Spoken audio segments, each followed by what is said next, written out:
Télématin traverse une crise sans précédent. Depuis le départ de William Lémergie en 2017, les tensions se sont exacerbées entre les chroniqueurs et le nouvel animateur, Laurent Bignola.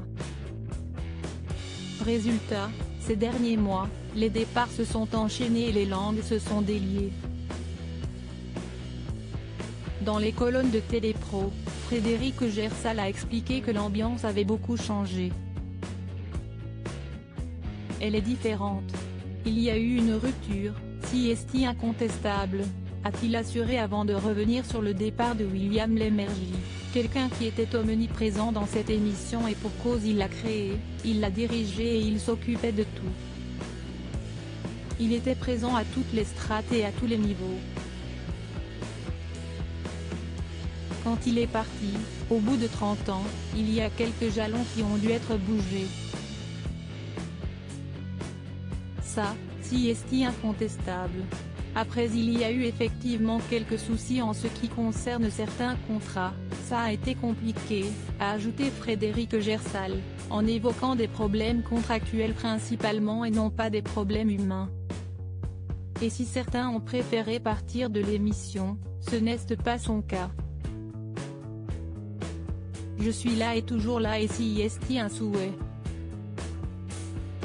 Je travaille avec Laurent Bignola, je travaille très bien avec lui. Si est un type cultivé. Moi, si est ce dont j'ai besoin en face de moi, confie le chroniqueur auprès de Télépro. Et de poursuivre, après, que des gens ne se soient pas entendus avec lui, je peux le comprendre très bien. Et que le bouleversement ait été tel.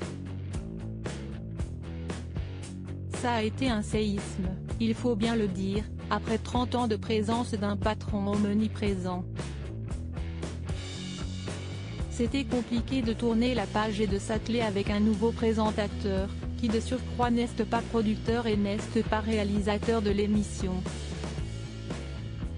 Laurent Bignola, on ne peut pas travailler sans la confiance. Dans les colonnes du Parisien il y a quelques semaines, Laurent Bignola revenait sur son arrivée dans Télématin. J'ai pris la place qu'on me laissait. Pendant 1 an et demi, j'ai été sans arrêt sur la défensive, à chercher qui me mettait des coups de couteau dans le dos, assurait le présentateur de l'émission de France 2. On ne peut pas travailler sans la confiance. Je n'avais pas d'alliés, pas d'amis. Si est dur. Petit à petit, j'ai été plus proche des uns et des autres, qui se sont ouverts.